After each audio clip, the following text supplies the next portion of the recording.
the Arizona State Parks Board meeting today, September 21, the year 2023. And with that, I would like to lead us all in the Pledge of Allegiance.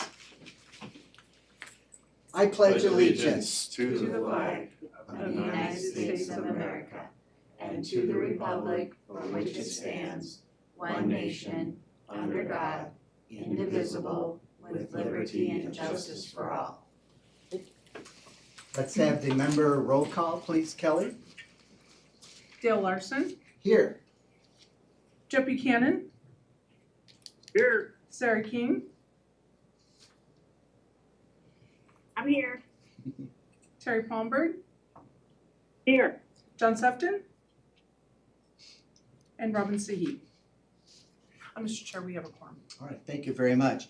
And to board members Jeff and Sarah and Terry, thank you so much for joining us, even though it's telephonically.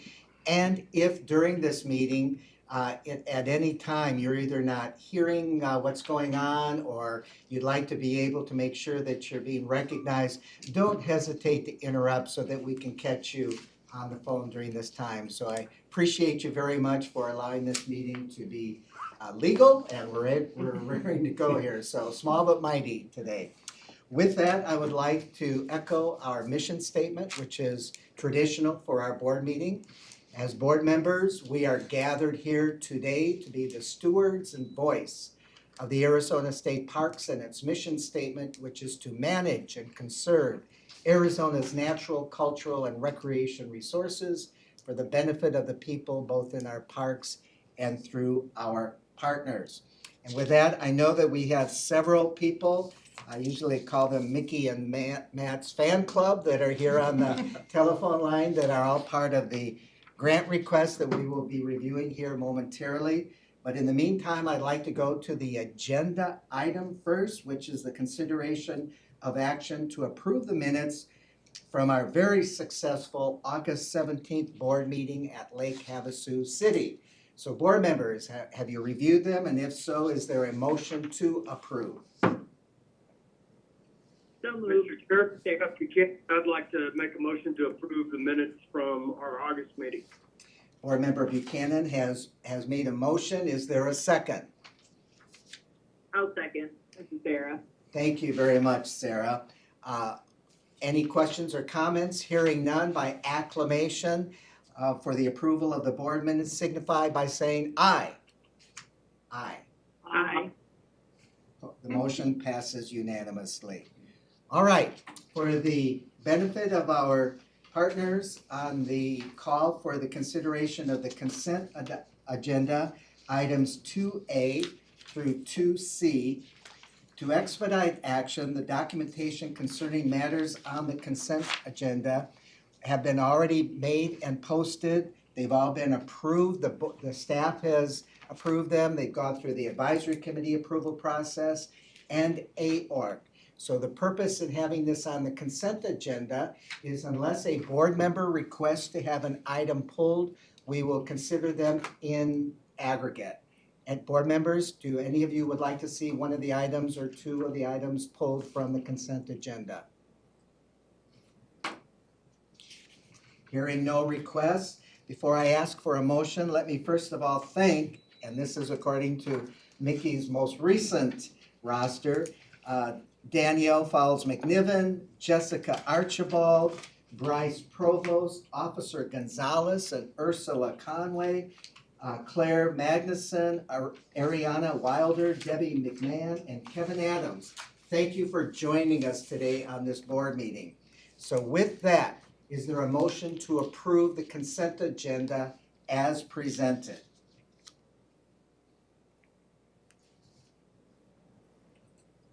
Gary Palmer, I will move approval of the consent agenda as presented. Thank you very much. Jeff, second. All right, thank you very much, Board Member Terry Palmer for making the motion and Board Member Buchanan for seconded. With that, roll call vote. Dale Larson, Aye. Jeff Buchanan, Aye. Sarah King, Aye. Terry Palmberg. Aye. Motion passes unanimously. Thank you very much, board members. All right, Let's go to item number 3, which is also an action item. This is the consideration of action to approve the project sponsorship change for the Heritage Fund Environmental Education Grant Project number 632304, Kids on the Colorado River. Board members, we're all somewhat familiar with this since we were able to see it up close and in person just a month or so ago. So Mickey Rogers, take it away. Thank you, Mr. Chair and members of the board. On May, the State Parks Board approved $42,050 grant to the K through 12 Foundation for the Lake Havasu Unified School District for the Kids on the Colorado program. The K through 12 Foundation, the Kids on the Colorado, are requesting that the project sponsor for this project be changed to reflect the Kids on the Colorado, Inc. as the project sponsor. The K through 12 Foundation traditionally provides assistance, framework, and structure for initiatives that align with its objectives and priorities as it has with Kids on the Colorado River. The goal of operating under the umbrella of the K through 12 Foundation is to allow for the initiative to utilize the framework until such time as the initiative can stand alone.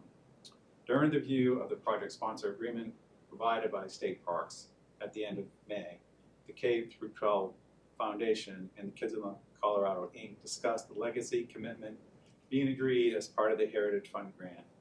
Simultaneously, the Kids on the Colorado, Inc. received notice of a large cash contribution made to support the educational program. With these developments, the Kids on the Colorado, Inc. expedited the steps necessary to operate independently of the K through 12 Foundation, and this included the incorporation of nonprofit status. Kids on the Colorado at present has an established board of directors, bylaws, and independent accounting and other features that one would expect.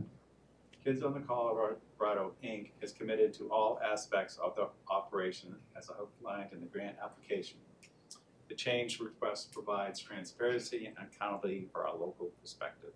Staff recommend to approve this change of sponsorships, and I'd be happy to answer any questions you have. And I believe Dan is on the phone also. Okay, thank you very much. Board members, do you have any questions? Hearing none, Mickey, who's on the phone? Dan? Dan Friday said he was going to be on the phone. Dan, are you on the phone? You're probably on the Colorado River. All right. Again, Mickey, you know, you have everything on file from the Kids on the Colorado, which confirms their charitable nonprofit status, the 501c3 with the Internal Revenue Service and all of that, Yes, the Mr. Chair. legalities. So Yes, they provided that information to us, yes. okay. And board members, for those of you who were at Lake Havasu City last week, we had a wonderful presentation. I'm trying to remember which shelter cabin we had. I think we had about 100 people all one small cabin. close together on that It was a little warm. one day, but extremely impressive connection with the Yeah. youth of that area. So Very much. Bob, I don't know if you want to share anything from your point of view as far as your comfort level with this all happening. Yeah, I agree. Meeting them and staffs looked at this. I mean, they've committed to continuing the grant and its purpose. It's just a different sponsor, and we'll work with them. If any issues arise, we'll make sure we work with them. But yeah, having meet them last month, I think it puts the face to the name, and it's a great organization and it's a great project. So I would recommend you guys vote to approve it as well. Good. And then Mickey, the only other question I have, any downside with the Lake Havasu School District then transferring this, but I assume they're obviously supportive of it since they want to give it up. Yeah, they're certainly supportive of it, but they just can't commit it for the next 2 years. They'd rather not commit to the whole program. The Kids of Colorado is fully committed to the program. Now, are they a recruiting pool for kids to be able to be in this program from the district then? Is there still that partnership and collaboration between the two? Mr. Chair, yes, that is correct. They provide the students that will be going through that whole program. Okay, all right, very good. All right, with that in mind, since this isn't a monetary approval, I believe I can just do it through normal acclamation. You could do either way. Okay, all right. Can I have a motion to approve the project sponsorship for the 2023 Heritage Fund Environmental Education Awarded Grant Project 632304, Kids on the Colorado, from the K-12 Foundation of the Lake Havasu School District to the Kids on the Colorado, Inc. Is there a motion to approve? So moved. Buchanan. Board Member Buchanan has approved. Is there a second? Yes, this is Sarah. I'll second. Thank you very much, Board Member King. All those in favor signify by saying aye. Aye. Aye. Aye. Aye. The motion passes unanimously. Thank you very much, Nikki. Really appreciate that. All right, we're going now to the information items on the agenda. This is a new terminology for me. I thought I knew all the words, but two of the words came into my vocabulary that I was not aware of until this motion or this issue came up. So this is to present a report on the de-obligation and the re-obligation of grant funds for the recreational trails program. So, Mr. Dictionary Rogers, will you please? Thank you, Mr. Chair. Lake Havasu State Park was awarded a grant for the Sunrise ADA Trail in 2023 by the Parks Board. The award was over $125,500, which was funded with the Recreational Trails Program. Once the project was submitted to ADOT for their review, they requested more information and a monitoring plan was required to move forward with this project. We were not able to meet the deadline to be able to use this FY23 funding available, and the plan was to use FY24 funding for this project. $125,500 was awarded to other projects that were awarded by the board last fiscal year. ADOT reached out to us and let us know that there was an old funding of $133,816, and they gave us less than a week to obligate these funds. With the monitoring plan in place, Lake Havasu having a project that was shovel-ready, which would include monitoring for this project, we moved this $133,816 into this project, which would give it an additional $8,316 from the original awarded grant for the that the board approved. So without awarding this $8,316 extra money, we would have lost that money. So we obligated the extra money to this project, and the board did give us the authority to do that several years ago. We have the possibility of losing funding. And just to echo what you just said, the board gave that authority to staff so that you are able to execute this change without board approval, correct? Correct, because of the timeline, we would have lost that funding. Okay.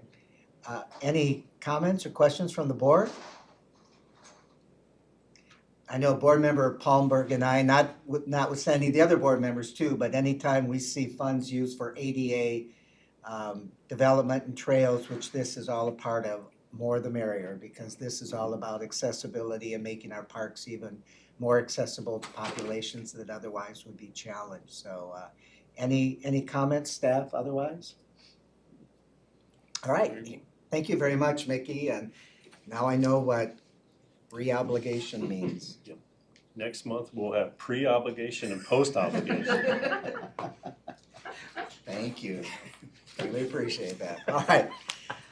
So board members and staff, among some of the items that we've requested to be on future agenda items that we can kind of get into more of the details, a little bit more of the formalities of it, was this notion of getting kind of a better understanding and handle of what the Off-Highway Vehicle Group Advisory, the Arizona State Committee on Trails, and Arizona Outdoor Recreation Coordination Commission, what those relationships are to us as a board, since we receive many of their recommendations. All these members are appointed. Mickey and Matt and other staff members do a great job in vetting these people and then getting them to our attention. So we've asked Mickey, and Matt is here as well, board members, to kind of give us a little bit more comprehensive description of each of these three groups. So Mickey, again, please take it away. Thank you, Mr. Chair. So I'm first going to talk about the process. Just it's another layer of vetting of these projects. It's not working, okay. So the first request is they contact us first. So the reason they contact us, we want to make sure it's eligible for any of our programs.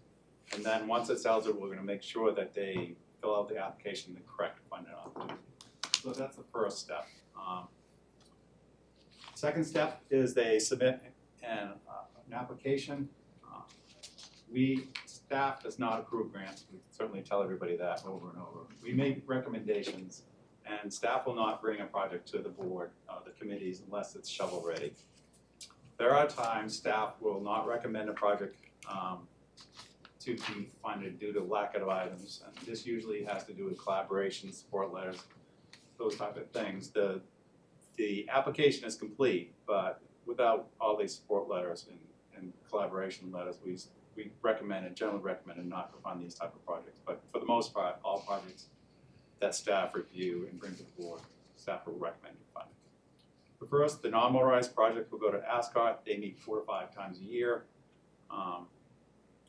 They're vetted with staff presentations, sponsors make their presentations. ASCOT asks any questions related to any of the non-motorized grants, and they make recommendations to the board. The OFAG group, they meet 4 or 5 times a year, same process, and they make recommendations to the board on motorized projects. Both of these applications, the motorized, non-motorized projects, go to AORC, and they meet generally 6 to 8 times a year. Staff presents our comments, any clarification of comments made by OFAG or ASCOT.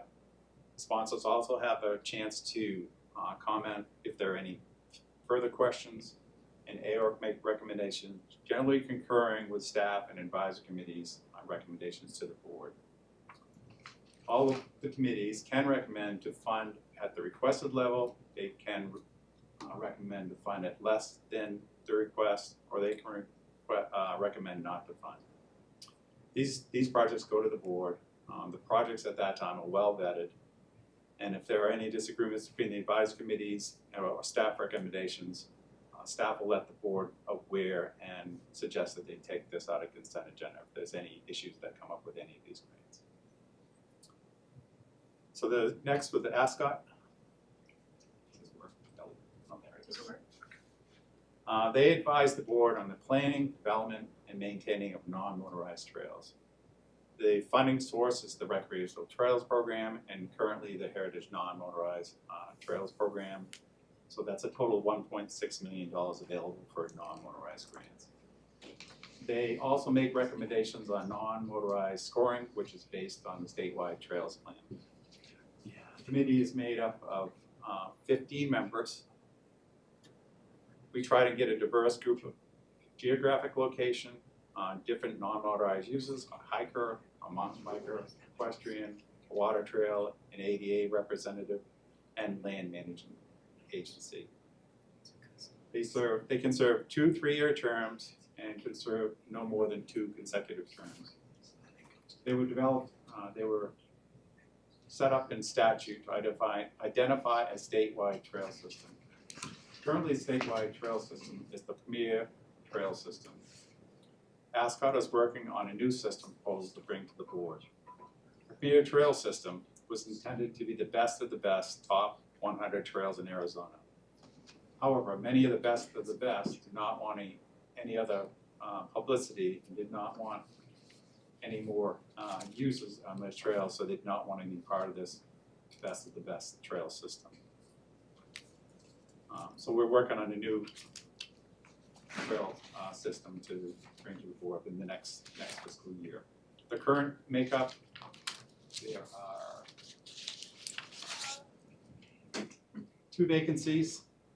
3 vacancies will be up at the end of the year, and our hope is at the November meeting we'll bring 5 new members that will serve on ASCOT for the next 3 years.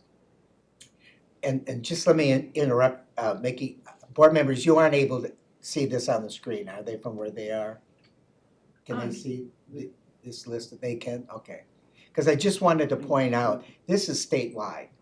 I mean, Mickey, Ahmed, and the people that recruit, and certainly we can suggest various members around the state. Staff obviously is best connected. But when you look through the counties that are represented, it's got a great statewide relationship, which of course trails are all throughout the entire rural area. So the mere fact that there's only 2 vacancies for the Ascot grouping and it has this kind of statewide impact, I think that's a real credit to not only the people who are serving on this, but also the fact that when it comes to us, it has a larger perspective than just what we might be looking at it from Maricopa County.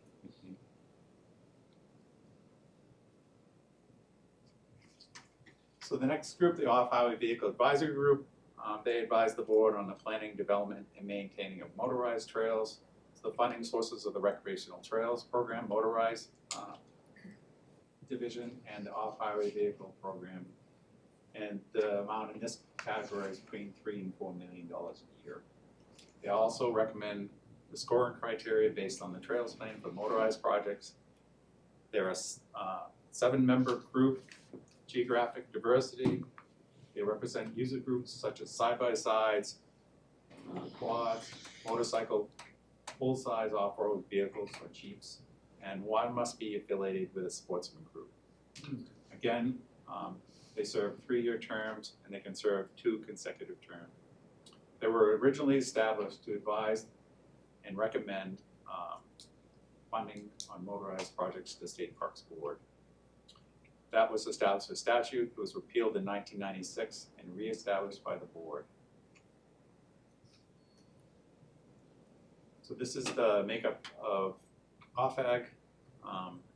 2 of the members will be termed out this year, and Matt will bring new members either at the November or December board meeting to replace the 2 members that were termed out in this year, which will serve another 3-year terms beginning next year. And again, just to reiterate, according to your guidelines, no more than 2 members from a given county. But there are 3 from Maricopa on this list. I think that might be a typo. Member Headington is actually from Yuma, Oh, so There you that go. might just be a. That's a big typo. So, Yeah. so Why? currently we have Prescott, Whitman, Arizona, Tucson, Yuma, Cibola, Phoenix, and then Eager. okay. So there is more diversity. I just got lost in translation. I apologize. But Mr. Chair, there may be times where we can't find replacements, so Yeah. if there's some, if we can certainly do more than 1 county if that's the case. Right, got it. Thank you for the correction, I Apologize. appreciate that. It's my academic eyes. The Arizona Outdoor Recreation Corner Commission, they advise the board on motorized, non-motorized projects, heritage funding, ARPA funding, SLIF funding, and the Land Water Conservation Fund. They also recommend scoring criteria for the SLIF program based on the Motor and Watercraft Survey, heritage recommendation scoring based on past practices and current trends, and the Land Water Conservation Fund based on the State Comprehensive Outdoor Recreation Plan. There are 7 members, and they are appointed by the governor. 2 are statutory. The executive director of state parks and game and fish are statutory members of the commission. 3 must be full-time park professionals, and 2 of the general public with broad experience in outdoor recreation. Again, they can serve 3-year terms and can serve no more than 2 consecutive terms. It was established by statute to advise recommendations to the board originally on the Land Water Conservation Fund. ARC went through a sunset review last year, I believe. Yeah, last so spring. they are approved for another 8 years. So as you can see, everybody is termed out. We haven't received new members, which we're working with the governor's office now to fill vacancies. John Sefton was the only one that his term expires in the year.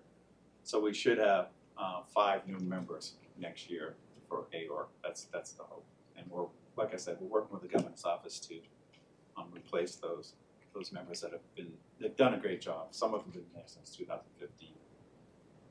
The members, because I know the backlog and I know Sarah is working with the governor's office to try to push this, as well as our own board for the vacancy that we have, as well as terms that have been expired. Can they continue until such time that they are replaced? Mr. Chair, yes, that's the case. Yeah. And they, like I said, they've been on, some of them have been on since 2015. They're doing a great job, and it's a lot more grants that we're reviewing in a fiscal year than 2015. Now they're reviewing between 80 and 90 grants a year. So it's quite a bit of work on their part and the board to review all these grants. And believe me, you shed a light. I had forgotten that the original purpose of AORC was Land and Water Conservation Fund approvals, but now, of course, they go beyond that, or is it still just LWCF? No, they review, Mr. Chair, they review all grants. All grants. So they're vetted in another environment. Okay. But, Mr. Chair, that it still is a requirement of LWCF that states have this sort of a setup. Otherwise, we could be putting in jeopardy LWCF funding. So that's a pretty important commission. Does the SCORP plan reflect then the AORC's membership and everything when it, because it's currently being reviewed, right, by, I assume, the National Park Yep. Service right Waiting now? signature, yep. Okay. And Mr. Chair, the SCORP has which was reviewed by AOR, has the scoring criteria in the SCORP. So if the NPS agrees to and approves the SCORP, the scoring has already been established. And members, we were hoping that Tiffany Broberg, the chair, who's been the chair now for quite a while and just an outstanding representative and civil servant for us, fortunately had her job today. She couldn't make with it. But kudos to the AORC members. Bob obviously is on it, Ty Gray from Game and Fish, John Septon, who's not able to join with us today, and then Joe Bain. So again, just outstanding group that works very diligently with you and Matt and the whole group to be able to give us areas. And as board members, you know, there have been differences where AORC does not necessarily support or agree what the advisory groups have done, and even to us when we take a look at it. So for the record, I would like to thank Tiffany and the AORC board group for their service and the work that they do with you, Mickey, and Matt, and everyone on the staff. So thank you very much for that. And fingers crossed that you can get these new members on. 5 is a lot. So Sarah will have to pull some rabbits out of hats here when she works with the governor's office on it. So. Thank you, Chair. Board members, any questions at all about the three groups that have been identified? Does this help give you a little bit better perspective of the relationship? Mr. Chair, Jeff Buchanan with a question. Please. Yeah, so I'm questioning about the off-highway vehicle advisory group. And, you know, I'm looking at the slide and I understand, you know, what I think Mickey just laid out for us. But what I am, I guess, asking a question about is there a relation to what this group does or what we as a board or State Parks does as, is there a relation to between any of those entities and the committee that Senator Kerr convened about off-highway vehicles that had its first meeting in July? So I want to make sure that I understand how does this group's voice impact us? How do we or Director Broscheid take that as some information to tee up for the legislature? Excellent question, board member. And Matt is on the stage. I'm sure Bob will probably also engage in this because you are right. It now has the attention of the state legislative group as well. So Matt? So member, Mr. Chair, member Buchanan, if I understand your question correctly, you're asking the relation between state parks, our advisory committees, and the off-highway vehicle community, and that the impact related to the legislative committee that was established out of one of the Senate bills from last session. I believe that's what he means. Thanks. That's pretty solid. I just want to make sure that we don't have two independent wheels spinning in the dark that aren't connected somehow. Yeah. Yeah, so member Larson and member Buchanan, essentially what we're doing with that legislative committee is those were appointed positions out of statute to bring together a variety of different agencies and organizations related to off-highway vehicle use and recreation, as well as folks that are being negatively impacted, whether it's ranchers, rental companies, land managers, those types of things. And so we're looking at the whole picture of off-highway vehicle recreation at the state level. At our first meeting in July, there was a presentation regarding Arizona Game and Fish Department provided information on how they operate, what their laws are that they have to enforce.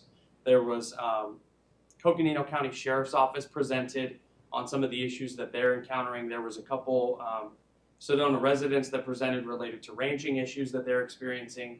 And then there was another legislative presentation regarding laws and what the statutes say regarding off-highway vehicle recreation. At our next meeting coming up for that legislative committee, I'll be presenting on how Arizona State Parks and Trails operates related to off-highway vehicle recreation and my role and our grants and our advisory committees and all of those types of things, and how the state law impacts us as an agency. But as far as the off-highway vehicle advisory group goes, that's made up of a diverse group across the state of users, industry representatives, or a sportsman representative that are engaged with off-highway vehicle recreation and to provide us feedback from the user's viewpoint across the state. So they provide guidance to me and to us as a board for what the recommendation should be regarding the sport, grants, those types of things. Does that help to clarify a little bit? It does, but being mindful of our mission statement, we're here to provide recreational opportunities for our citizens, and at the same time are charged, with helping to manage and conserve our state's natural and historic resources. That's my own words, not the mission statement that You're pretty close. Pretty good. But the concern that I have is that those two things can be at odds with each other at times. And so my thought for you as you take to the state is how do you achieve both of our objectives at the same time with sometimes aims that could be counterproductive? How do you balance what goes on a motorized trail versus non-motorized trails? Those are different recreational opportunities, but they also have different conservation impacts.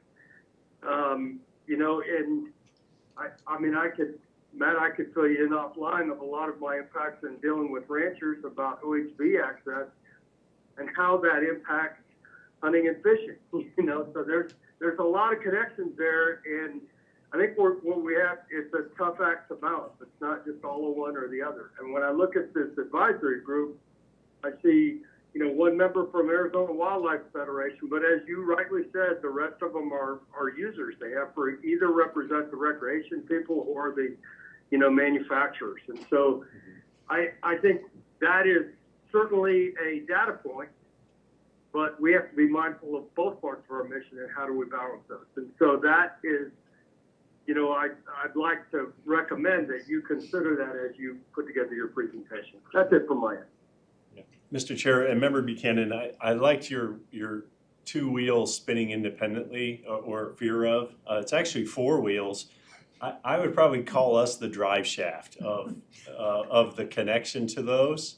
Because if you look at, like you said, balancing all of the needs, you've got the user groups, which are pretty well represented on OFAG, but then you got land management agencies, federal and state level, where they have to balance that. Then you have resource management agencies like Game and Fish and our mission as well, and then private landowners or lessees that are out there. So there's really those four wheels, but I think that the thing that ensures that all of those issues are being considered and addressed, I think falls on state parks and Game and Fish Department. I think between us, I think we have probably the broadest statewide view of what's going on with OHVs in the state.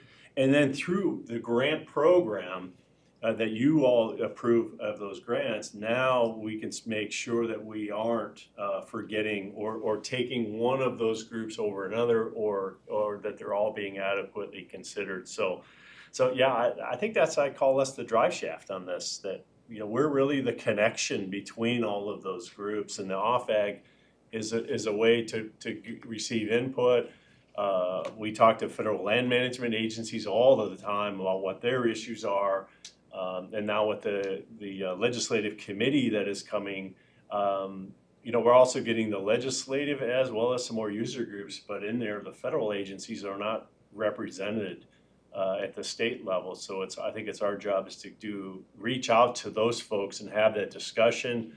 And Matt's been working really hard at trying to herd those cats together to have a statewide discussion with the federal land management agencies and state and all of the others to talk about where OHVs are going and how do we make sure that we are not forsaking one for the other as the growth continues. So yeah, it's a challenge, but I think we're probably best positioned to be the ones that are leading that effort. Well, thanks.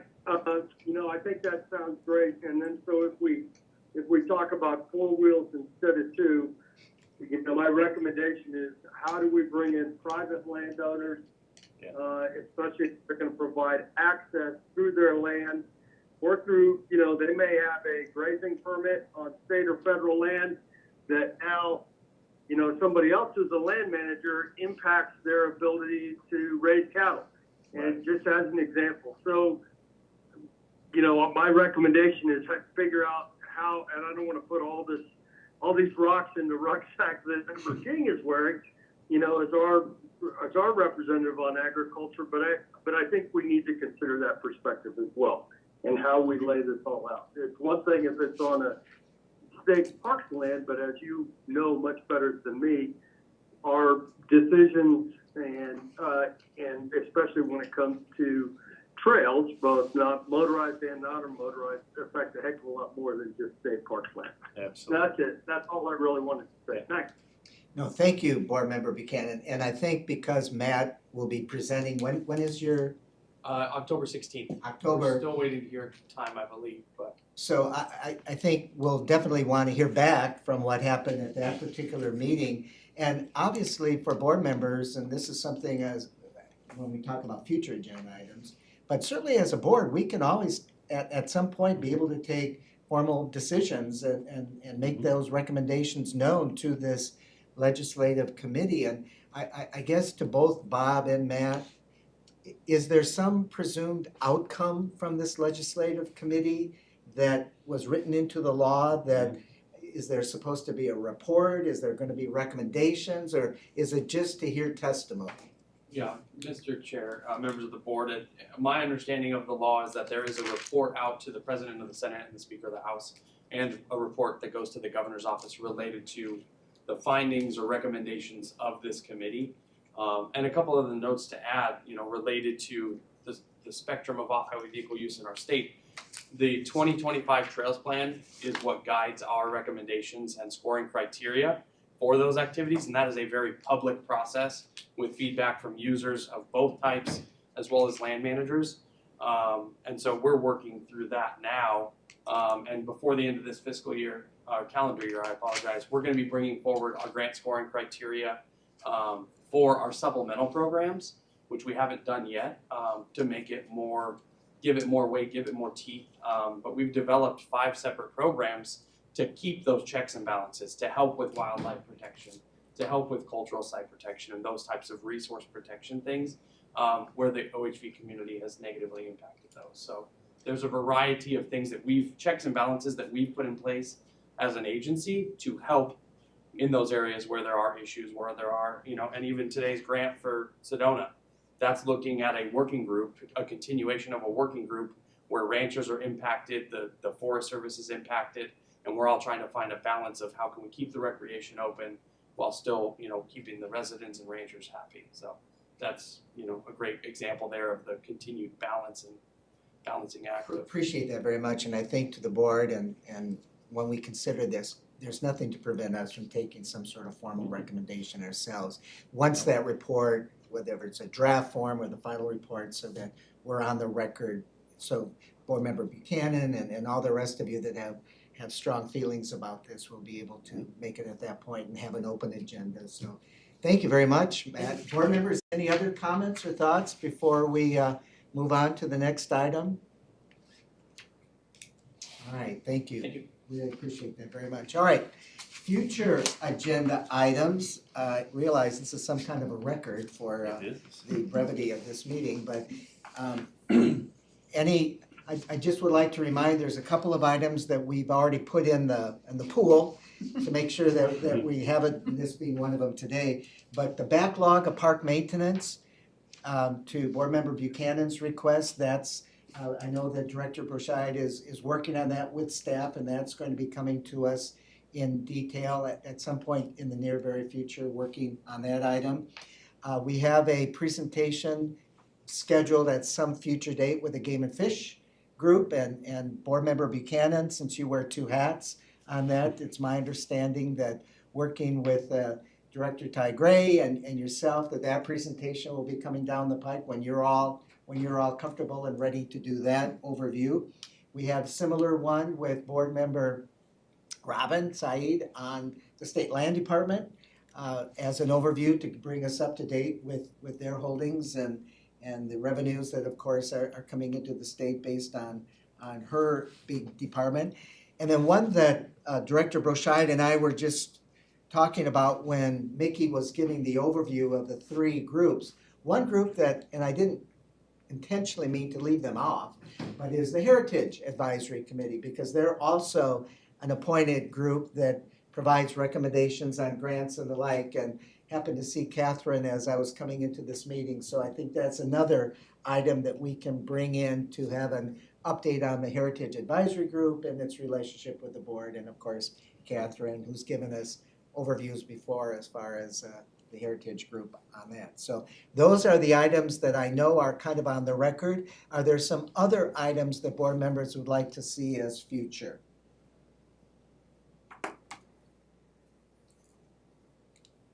All right, very good, thank you. Director Broscheid, give us an executive on current events that are happening. Thank you, Ms. Chair. It's been a busy month and it's not even over yet. But we've, since the last board meeting, we've been working a lot, and a lot of things are starting to bear fruit. Myself and a small staff went to Lake Tahoe as the National Association of State Park Directors annual meeting. Yeah, it was rough. It was really rough. But really good conference. Really great conference. The state of Nevada was the host, and they did a fantastic job. But we got to network with a lot of folks on all kinds of state park issues. And as directors, we got to talk about some of the really big issues that are coming down the road, not just I'm not going to say imminent, but potential shutdown of federal government, what that could do, but also Land and Water Conservation Fund. It's on everybody's mind. They think there's a lot of chances for us to make some good changes. And part of that is going to start with the NASORLO conference in Tucson that Mickey has really been quarterbacking. We're hosting it. State Park liaisons from every state are flying in, and we're going to. When is that? It is October 1st, October 6th. 1st through the 6th in October in Tucson.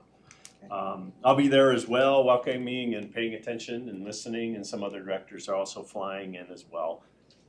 So we're hosting and attending a lot of conferences. It just seems like the floodgates opened, and we're kind of being asked to go to a lot of these things, and rightly so, and we're glad to do it. Just on that note, Bob, because Mickey's group, Matt, et cetera, the millions and millions of dollars that have come through your gatekeeper relationship, not just on LWCF but others, how do you think you compare to the other states like Nevada and Utah and the others? Are they as successful as you are, or is there any way of rating and ranking that efficiencies? Do others struggle more, or is that kind of a hidden secret that we don't know how state to state works out here in the West? You know, that's a great question. And it's kind of hard to answer because every state kind of has their own priorities. Now, as far as size and money goes, I think we're right in there. California, Texas, they get a bunch of money, land and water conservation, because of population. But yeah, for us, I think we're all really trying to find those efficiencies. I think with NASORLO conferences, okay, what can with the National Park Service, of course, administers the program, what are some of the efficiencies we can get from them as well? Okay. If there's compliance reviews and timelines and things like that, but also for the National Park Service, what do states need to be doing better? So, yeah, I think everybody kind of has an issue. Alaska has a total different set of issues because they really are their own, country, kind of, so to speak, up there with what they've got going on. But so everybody's kind of got the same struggles. Some maybe are just more than others, and like when it comes to census tracts, things like that at the Park Service, the Buy America, Build American, Buy America thing is another one that is a big issue. That you can't even buy a 2x4 for a project of a park bench if it was not made in America. And that's really caused a lot of problems and a lot of grants. So they're really all over the board, but it was fascinating to hear the similarities of the issues. And I think things like the NASORLO conference is a really great idea to pull everybody together to try to find a way through it. So we're looking forward to it. Well, maybe when that conference takes place, we could have also as a future agenda item, then come back with what a recap of that would be, since it ties into so much of what we do. So, Yeah. thank you. Mickey would be glad to do that. We also have the SHPO conference that is coming up. This is their annual around the state. I think Catherine yesterday said, geez, about 180 have already registered. So that's kind of pushing record territory. It's in Tucson, and the dates are escaping me on that one. I knew you were going to ask. I think it's October 27th through 29th. It's the end of that week. Is it? Okay. It could be. And we can get you all of these dates. Maybe Kelly can send out a follow-up on that. That'd be great. You're all more than welcome. I've been asked, and Sarah have been asked to present the governor's award. So the governor picks the highest award. Unfortunately, she couldn't make it. She has a conflict, but I'll be presenting that on her behalf. Cool. So that'll be really cool. Is it out for announcement yet? Or No. Oh, okay. We just forwarded names, top secret. I won't even know until the day of, so that's how top secret it is. Okay. Rockin' River Ranch, we have officially began construction on the trail aspect of that project. That was a heavy lift, Mickey. Thank you so much for your efforts on that whole deal. But buildings have been raised. We are getting this thing ready for this fall to be open to the public. So yeah, long time. This preceded me. No, it's been around on an agenda. When But is the dedication? we don't know it specifically yet, but it's going to be, I'm assured, fall. Okay. They didn't say early or late, so they're even hedging their bets. But we're really working hard on the development and the operations side to get that open, getting staff in place that can start to manage, the folks that are coming in. So that'll be exciting, but you will get the announcement. Good. Because we are going to include, I think the governor's office is going to come up, the governor herself is going to try to make it, so we will certainly invite the board. It's a big day. Yeah. It's a real big day. This one is, we got a briefing yesterday. Sarah has really quarterbacked this one. The All-Agency Planning Conference that the chairman is going to be presenting class, and we're all on the edge of our seats waiting for this. I never had him as a professor, but we all are at the same time. It's at the RBRC Boy Scout Camp. What this is really a way for all of us as state park agency personnel to get together, celebrate awards and recognition, learn things from yourself, Mr. Chairman, just how we can continue to be a better and better agency, either individually or collectively or both. But Sarah and the team that that she's pulled together has just hit this out of the park. As far as the agenda goes, it's really fantastic, and we're really looking forward to that. October 9th through the 12th. You can see all these October weeks are just stacking up here.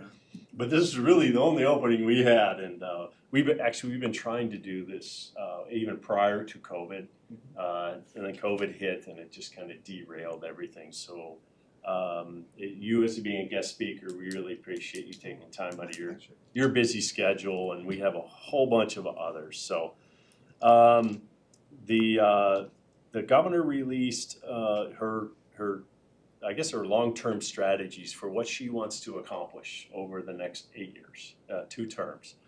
And she rolled out a variety of priorities and strategies. And one of those is for state parks to create 200 miles of brand new non-motorized trail, or restore or reopen non-motorized trails by 2023. I'm sorry, 2030. So what that means is we've got some work to do, and Mickey and Sarah have really been leading the charge on getting organized, and talking to folks about our grant program, where we can capture success when it comes to non-motorized trails. So we're really excited. First time I personally have ever seen my agency right in the front with water and housing, economic development, and a whole bunch of other things that are rolling out. So we are front and center on this one, and I think we're gonna hit it out of the park.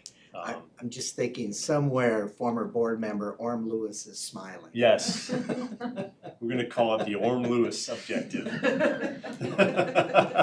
So we're really excited about that. We're really getting organized. As you know, there's a lot of players, just like the discussion we had on OHV, there's just as many on the non-motorized trail side.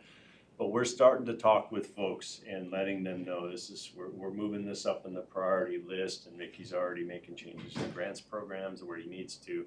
So anyway, we're real excited about that. Last one, Matt, brought up the OHV Study Committee, October 16th. You can also watch that online. If you go through the state legislature's website, they do simulcast or broadcast that the hearing. This will be our second one, and like I said, Matt is going to be presenting on behalf of state parks. I'll try not to grill him with too many questions, but I hope he can handle it. He's tough. Could you, Kelly, if you could send us out to make sure that we can properly link into that, I think we would, and any of us would like to be able to listen to that. Absolutely. Yep, and that's it. All right, thank you. Board members, any questions of Bob and his report?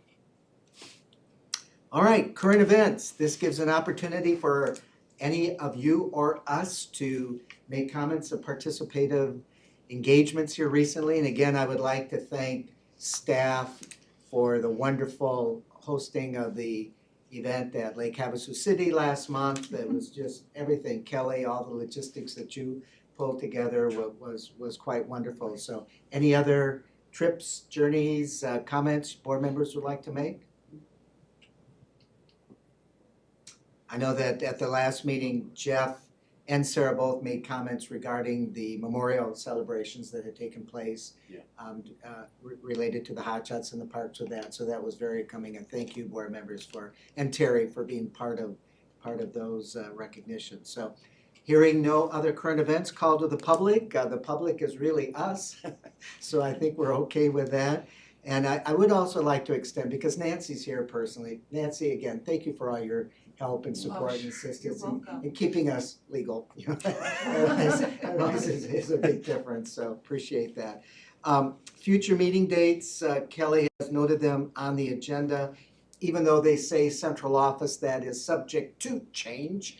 And for all the board members, we're hoping to be able to get another off-site visit, similarly to what we did with Lake Havasu, but in another part of the state here during this beautiful fall weather that I'm sure is right around the corner. So that is to be adjourned, and if I hear nothing else, then I will call this meeting for adjournment. Thank you all. Record time. Yeah.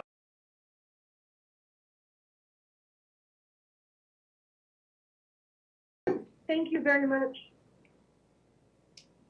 Can you introduce? This is Danielle Fowles with McNiven with Tread Lightly, and All right. I just wanted to thank the committee very much for your consideration and approval today. We have really appreciated the partnership with Arizona State Parks, both through our environmental heritage application and grant, and then today's acceptance of our application. So we just wanted to say thank you very much for your support, and we look forward to working with the state and getting some great work done on the ground. Well, thank you, Danielle. Really Yeah. appreciate that. I Thank you. apologize for not having you come while that grant request was. And so you are part of the Tread Lightly group, right? That's correct. I'm the assistant director. All right. Well, thank you very much, Danielle. Thanks a lot. Hearing nothing, Thank you. the meeting stands adjourned.